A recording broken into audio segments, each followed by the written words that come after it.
Is Windows 11 running slow on your PC?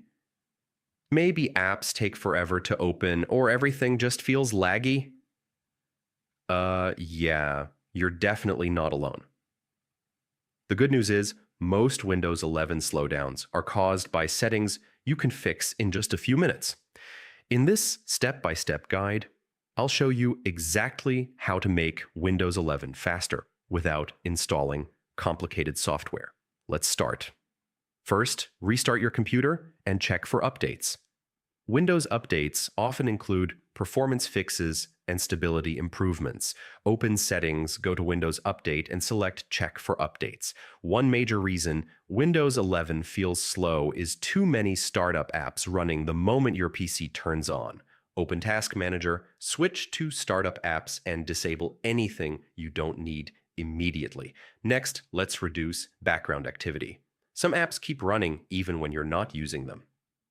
Open App Settings, select an app you rarely use, and limit its background permissions. If your system drive is nearly full, Windows 11 slows down a lot.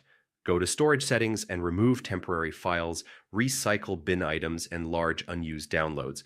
Windows 11 uses animations and transparency effects that look nice, but can slow older PCs.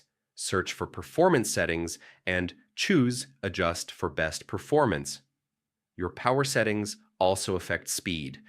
Balanced mode saves energy but limits performance. Switch power mode to best performance for faster system response. If Windows suddenly became slow, unwanted software might be running in the background.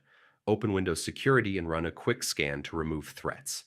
And if performance is still slow, upgrading to an SSD or adding more RAM gives the biggest speed improvement, especially on older systems. And that's how you fix slow performance in Windows 11 step by step.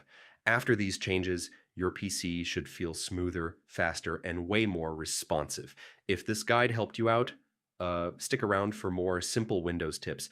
Yeah, I'll see you in the next video.